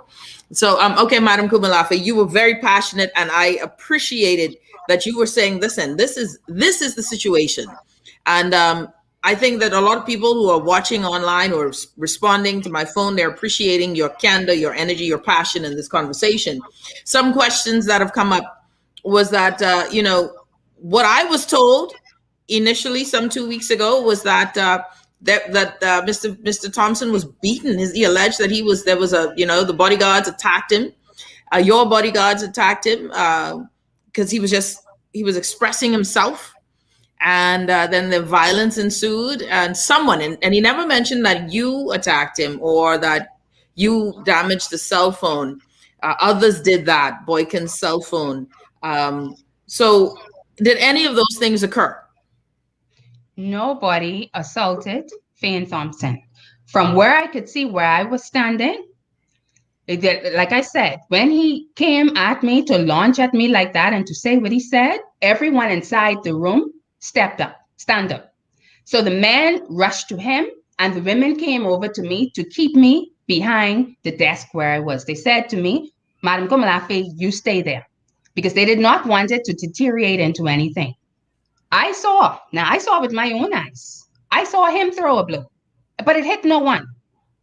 And the persons got to him fast enough to put him up against the wall, to separate the fight, to part the fight. I already mentioned the fact. The security personnel was not inside the room. They went and called the security personnel. And when the security came to me, the security said the same thing to me, Madam, you stay there. But by that point, the women had already pinned me to the corner. They said, you stay there. So I wasn't even able to move from behind the desk where I was. And then they said to him that he should be removed from the room, and they escorted him out of the room because he was not intent on calming down. He was not intent on sitting himself down. I heard him on your show saying that I need to apologize. I need to bow down and apologize. So he's not even apologetic or remorseful about his attitude. Nobody beat him. And if he had gotten beaten, where's the police report? Where's the medical report? Right? There's nobody hit him. And he hit no one from what I saw. I can only say what I saw with my own eyes. So there were, as far as what you've seen, and okay, so as far as what you saw, there was no violence that ensued. He was just, everybody was separated. This thing is being branded as a big fight, Nahaja. Yeah, that's what it was. Fight. No physical fight took place in there. No big fight. Did people rough up some people to say, stay outside? Yes, of course, because you're trying to calm tensions. And you mentioned earlier that there are recordings. And by the way, our policy is when we come inside these meetings that these phones, because of these very to do where people get information out, is private meetings, right? So all of our strategy that we discuss, what we're going to do, how we're going to move as an organization, the Sergeant at Arms has a policy that these phones should not be at the case. But there are people who had phones and the phones recorded, and you can hear in the background, the person saying, actually somebody let me hear a recording myself saying, and because it all happened so fast, calm down. Let's calm our passion. What is this all about? This is not how we conduct ourselves. But as I said, this individual does not come to meetings. It was only because he was angry, because his candidate of choice did not win the position, that he decided to come. And you know what he's on now? His rampage is on. He's on a rampage to destroy the Democratic National Alliance while seeking to destroy my character. Well, the devil is a liar. He's not going to be successful in that, in either of the two. Because what he has done is rallied up the internal base so strongly, where persons are very shocked, even in the case of Boykin. And we took Boykin and we mentored Boykin, right? Boykin had the support not only of the leadership, but he had the support of his fellow candidates. And they were very disappointed in him, extremely disappointed. What about the issue of the phone with Boykin? Now, it seems that everyone agrees that Boykin's phone was destroyed. Any particular reason for that? Who agrees that his phone was destroyed? As I said to Boykin, I'm not aware of you having a phone. I'm not aware of that.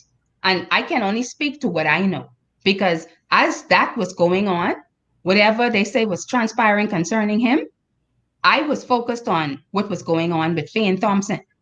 So I did not see anything there. But if he had a phone, if he did have a phone and he sent communication to leadership talking about this phone, leadership has on multiple occasions reached out to Boykin and said, Boykin, come, let's discuss this matter of your phone and all other matters, right? Multiple times calling out to him. This transpired on a Tuesday, call out on Wednesday. In fact, we held a press conference on Wednesday to introduce the new deputy leader.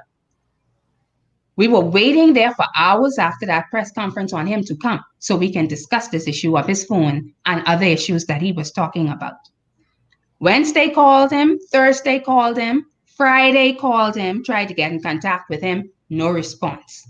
Saturday, he came to my sporting program and he said, I'm here, I need my phone, an X amount of dollars. I said, I don't have your phone.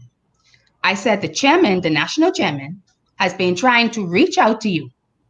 Reach out to the national chairman so we can discuss this issue and move the way forward. So he had a guest with him when he came there to my sporting club, because I told him I did not want to see him in front of these little children. So please go and call the national chairman. So the guest that he had with him took the national chairman's number, and apparently they did go and meet with the national chairman. When he got to the national chairman, he asked about his phone again. So he said, well, obviously he didn't have the phone because he was off the island. He just got back. So he said, he started to ask him questions about the phone because he's a former police officer. So he wanted to know how was their phone, because he said he was texting Boykin on the same night when he said that his phone was supposedly missing. So he started to ask questions. Boykin thought it was a waste of time. He walked away from the meeting. Post that, we've tried on multiple occasions to get a conversation with Boykin, and then he showed up on a talk show on Friday evening. And that was the end of the matter. I think because Friday morning, the national chairman reached out to him again to arrange a time to meet. That was the last time that an effort, in my knowledge, was made either from the leader, the deputy, or the national chairman to have a meeting with him concerning the conversation of this phone. So if you want to resolve an issue of your phone, then you must make yourself available so we can discuss it. Are you concerned? Sorry, and only because of time, if you're just tuning in, Arinthia Komolafe, DNA leader, here with us. Are you concerned about the way these things are carried on the press and how it paints your leadership style? Well, I'm concerned about the way that things get out in this particular era of time, right? This whole notion of, just discretion, it doesn't exist anymore, right? When people have their grievances, they go out and they tell, like, you got 15% of the story. Mm-hmm. You didn't get the full 100% of the story. So people tell their portion of the story, right? So, but I'm more deeply concerned about the politics behind it, Naja, because I'm saying to you, there's something more sinister to this. These persons are being paid. There's something more sinister to this, to create this impression. And I'm also saying to the persons that are paying these individuals, because I'll start calling names, that they have to have these individuals to please stand down. And I say this allegedly. I only say it allegedly for legal purposes. Have these persons to stand down, or the DNA will start to reveal names and the evidence of the information that it has, right? Because we have decided to move on in peace with these individuals, but they are intent on going from media house, and only the media house that will give them a platform will, of course, it will be out there. Because these things go on in every political party. Every political party. I can speak about an issue that just transpired in one major party just a couple of weeks ago, right? But those persons show where they are more about the organization, above themselves, above their greed, and above their agenda. And that is how you know that these individuals were never really about the DNA and moving this country forward under a DNA banner in unity, the way that we have intended for it to be. So yes, now how it paints my leadership, well, this situation has gone down, right? These individuals have gone out there and spoken. I didn't have to be on your platform. What other leader is going to come on your platform? I don't have to be transparent and accountable and speak to this. I will tell you what I know. I will speak to it and whatever the repercussions are, right? Now, it is in the interest of the Bahamian people. It is in the best interest of the Bahamian people that I come and that I speak to it. But we are not going to let this consume us, because we will get over this, whatever this is. This too shall pass, right? I don't have a problem if people have grievances, but I have a problem. You see, people are entitled, Nahaja, to their own opinions, but they're not entitled to their own facts. Now, my character is being maligned. But there's nothing I can do about that, only then speak my part, and then the rest of it I leave in the hands of the Lord. I can't do anything about it. I understand who I'm dealing with. I understand what I'm dealing with, right? But to answer your question is, if I'm concerned about this, God is a vindicator. That's all I can do, because there's nothing else I can do. At this point, because you were not there, and what's so interesting about Bahamian people, when they tell the story like they were there. Because you were not there, it is right now as it stands, my word against their word, or their word against my word, right? And they have decided to put this in the court of public opinion to come to some conclusion as to what is and what is Speaking of court, before I let you go, has there been any legal, sub judice and all of that stuff? Has there been any suits served to you? Well, I've not been served. So I'm not exactly sure why he told you that the matter was sub judice. I've not been served. I haven't seen or heard anything either. The DNA has not been served. Nobody's been served with anything, right? I heard Fayne saying there that I needed to come. The people he was talking about, but the people who they need to come and apologize. Well, if you're about the spirit of reconciliation, then all of the overtures that were made by our deputy leader, Mr. Stephen Nesbitt, and other persons for him to come to the table to resolve this matter and to resolve this issue, he would have jumped on that, right? But ego and arrogance, I told you the man said, that dog, that Nigerian woman, that African woman, he's talking about me, right? Born of 2 Bahamian parents. But, it doesn't matter what people call me, it's what you answer to. But he neglected to tell you how he has spoken such derogatory words to me in a very chauvinistic and misogynistic way. You see, when you're trying to do something that has never been done before, Naja, you're going to have your challenges. And I say that to your listening audience too. You are going to have your challenges. People talk about, okay, there's a fight in the DNA. Well, war broke out in heaven. Did that diminish God's power? Right? I like that one. Lucifer That's a great point. Rose himself up and he said, I shall be like the Most High, Lucifer, in the courts of heaven, of the great God Almighty, the sovereign God. Does that make God less? You need to ask those people who you're talking to if they believe in God. Because the likeliness is that you will get a no. But if God himself has to deal with war in heaven, and he has to throw out Lucifer, who became the devil, and the angels who he was able to persuade, because there was only 2 people, There's only 2 people that is trying to cause what they call a storm in a teacup. So if God could have to contend with war, how little me, I am small in the sight of God.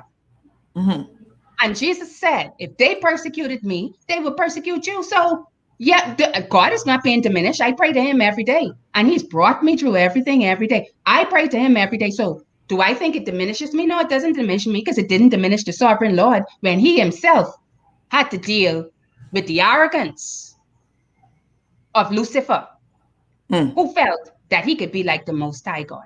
I like that one. That's powerful. Even if there was war, even in heaven. So what are we, right? That war wouldn't break out somewhere else. Who are we? Who am I? I love it. All right. Arinthia Komolafe, leader of the DNA. I have another guest. I want to talk about COVID-19, but I got to ask you this. Early elections, 30 seconds. Is the DNA ready? I don't like the playing of games because, everybody got a budget. But are you guys ready to go? Of course, we're ready to go. I'm not going to tell you anything else. That's true. Listen, Naja, we are like Nehemiah. We have weapons in one hand and we have our tools in the other hands. That's right. So we come to deal with this, but while we're dealing with this, we have 2 candidates on another show talking about the plans of the DNA. Okay? We have learned in dealing because nothing good is going to come easy. You're going to have attacks from left, right, and center. And I thank the people of the DNA. I thank the members of the DNA, the candidates. I thank the supporters of the DNA for their prayers and for their kind words and their sentiments during this time and during this period. Because I personally felt the prayers. Of course, the DNA is ready. The DNA is ready for this battle. The DNA is moving forward. That's what we're hearing on the ground. And that's why it's getting so hot. That's why everybody wants a piece of this. That's why they want to destroy this organization. But I guarantee you, and you will have me on your show after the victory is won. I guarantee you. Right? DNA. Someone just said DNA for the win. Okay. Green hearts. Green hearts. DNA for the win. Listen, I'm sorry that we had to use this time to really do this, but I'm happy we did do this because I want us to very soon. Let's talk about the moving forward. Let's talk about what's the strategy, the plan.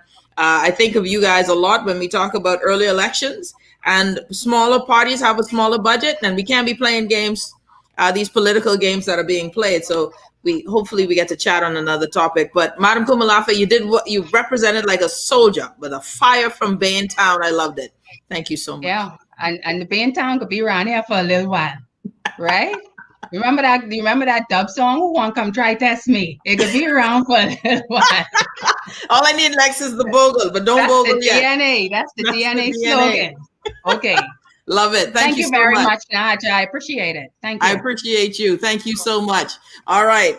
Leader of the Democratic National Alliance, the one and only Madam Arinthia Komolafe Listen, I don't know about y'all, but I thought that was a strong presentation by the leader of the Democratic National Alliance. So let's go. We got to switch gears. Because of course, with all of that's going on, we have a pandemic, and the country is struggling. I've got my good friend, the one and only Dr. Susan Williams Lockhart, giving us a roundup of what is going on, and people saying they loving and respect her position. Strong woman with courage, go girl. So I think that Madam Komolafe did very well, and I appreciate it, and I'm, I'm just encouraged by her presentation just now. I think Fayne Thompson and Boykin, they're going to be challenged with any rebuttal after that. But we got, switching gears, Dr. Susan Williams Lockhart. Doc, welcome to the show. Man, hi Nahaja, how you doing, man? I love the fire, man. I like that. Beintong Bogle, man. I like that, It's so good. I hope, I love it. And I hope that women from every single political persuasion rise up and state their claim. Because women we sit down, we serve the coffee, and we on the arm as arm candy. We're so much more than that, and I'm not giving anything away. I don't want nobody to tell me next time they classify me and say, oh, she's a DNA. But as a PLP, man, she switched from the FNM to the next side. No, but women have to rise, and I love that. That's beautiful for our daughters to see, But let's talk. Boy, what's going on? Yes, man, listen here to me, right? I am a little sleep deprived behind my eyes right now. We work, my company that my husband and I have, we do mobile concierge health and wellness. And essentially, we are called upon if, let's say, people have family and, they don't, for whatever reason, want to go to the hospital. They'd rather stay at home. This is what we do, Capriata Health and Wellness, named after my beautiful grandmother, Mrs. Agnes Capriata, who was a faith healer, a plant healer, bushwoman in Trinidad. Now, we have been hearing that, we are opening for business. I love it. The tourists are back. I love that too. That is great. But we made a couple of decisions that I would love that we look at again, which was number one, we are not testing vaccinated people. All right. And they're allowed to come in. They're not being asked to test. They're not being asked to quarantine. And this is great from the perspective of helping the tourism product. And, we need those dollars flowing in the economy. I do not believe that lockdowns necessarily worked well. But at the same time, you are seeing certain other countries, for instance, just in the news, I think it was today, they were saying that France is not going to let tourists from Britain come there without quarantining, or Britain and France, but European countries are being very picky with each other. They are not allowing even their fully vaccinated people to enter without a test. And we are seeing cases where the cruise ship industry is now starting back. And we're seeing cases where the people will leave, before they leave to get on the cruise ship, they have their vaccine, they have their negative PCRs or rapid antigen. They're on the sea for a period of time, mingling, relaxing. And before they reach home port, they have to test again. This happened in St. Martin 2 weeks ago, I believe. And in that ship, 4 people showed up as being positive for COVID. They were vaccinated fully. They had their negative test before they left. But after 2 days at seas, one happened is then, not happened then, is that now they are positive. Now, these are vaccinated people. Because what we are hearing, and listen to me, so it means that many of the people who we are letting in, and I'm convinced of this, right? Yeah. They are bringing in variants because they're coming from places where variants are high. People have to understand something. A vaccine is not a Kevlar vest. It's not a bulletproof vest. A vaccine is a tool. It's a workman, right? The vaccine has to build immunity based on what you give it. So 2 of us can have the same vaccine, but if my immune system is poor and yours is high, the vaccine will build a 5-foot wall for me. It will build a 10-foot wall for you. Along comes COVID. Into the woods we go. Well, what will happen? I will get COVID. You will not get the variant strain. You have to remember as well, these vaccines are built based on COVID that was around in 2019, early 2020.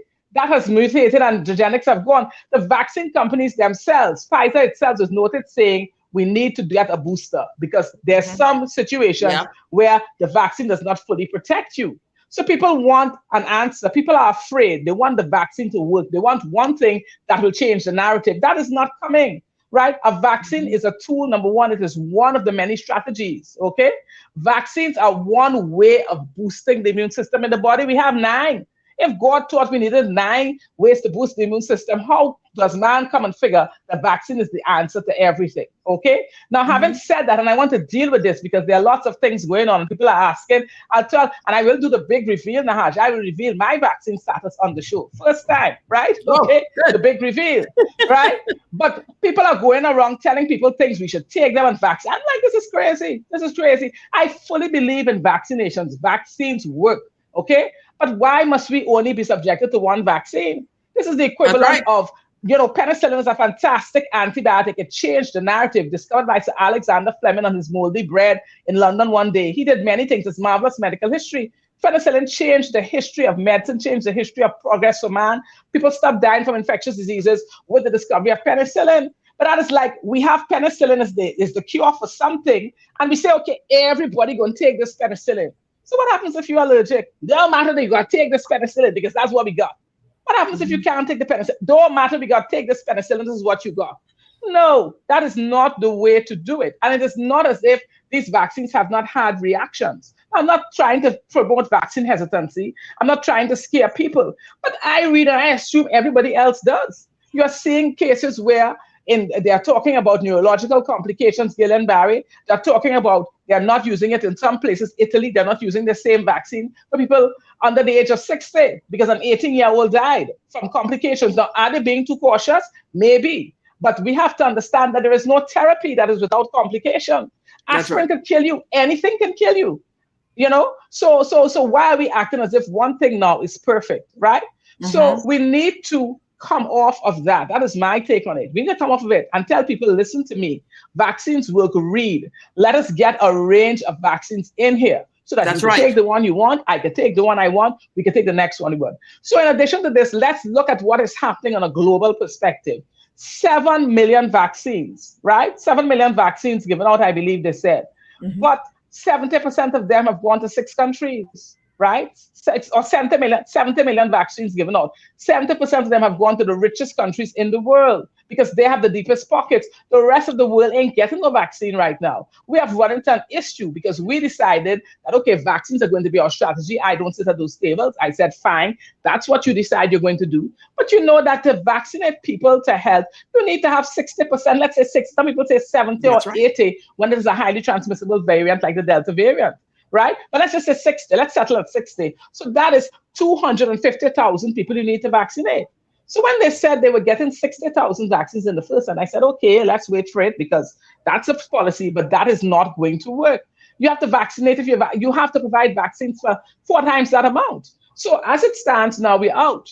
And that is nobody's fault, not here. And I commend the people on the vaccine committee and the people in the ministry and those people. They went out and they looked and they tried to get what was available for us. Some people got nothing. People in the Caribbean at least had something through COVAX. So let's not, blame the messenger with the message. Let's not do that.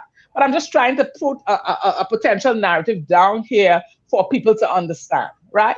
So to me, people are saying, okay, people are dealing as if when you have your vaccine, you're free. It's like get out of jail free card. You could party, you could run up, you could be on the beach with Pookie them, right? You could go in the store, you could bogle on Bay Street, as they say. You could do. I live on the West. What I see these people doing, man, look here. I'm like, well, okay. How you know who have a vaccine and who don't? You ask them to see the car?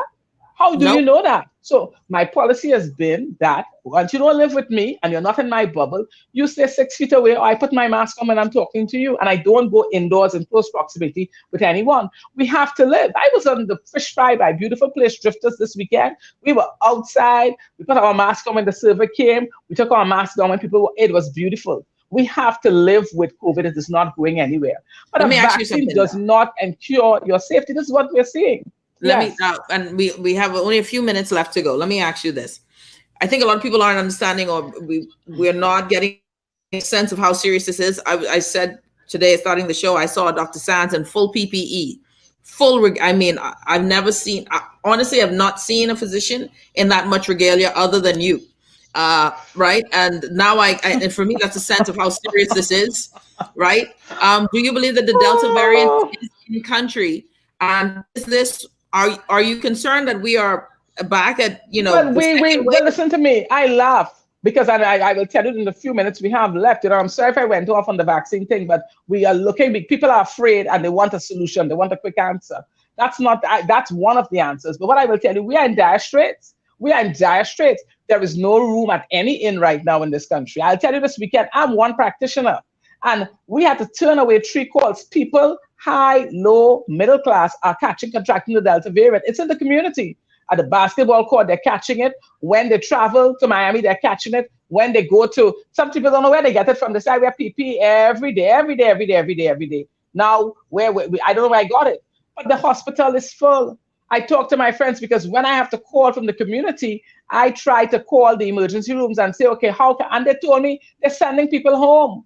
They have to send people home with oxygen saturations should be 95 and above. They're saying, okay, we just don't have the room. If you're above 91, 92, you got to take a chance and go home. That's Princess Margaret. The other hospitals, they have people in their bays admitted because they do not have beds available. This is where we are out of capacity. And I'm like, something, I don't think there's any excuse for a person in the Bahamas to be sitting down in the porch in a chair, struggling to breathe. That's what happened to a patient of mine, was in the chair in the porch for 3 hours. Yeah. Right? Because there's no beds for them to have a trolley. There are no beds in the wards. And I'm not blaming the doctors. The doctors who work there do the best that they can. We have heroes. The heroes are there. We need capacity. So I'm saying, let's go back. Let's get Colonel Isaacs turned into a field hospital. Get a cruise ship turned into a field hospital. Put up another tent. But you have to find a way, because when everybody is like that, the disease spreads. Hold a thought on that, Doc. We got to do this again. And I don't know why I keep trying to put you at the end of the show when you should be at the top of the show. So we're going to fix that this week again. Thank you so much, Dr. Susan Williams. Yeah, be safe. Be very safe. Bye-bye. I will be. Bye-bye. You're listening to The Hit Back, everyone. Have a great day. See you tomorrow. We're out.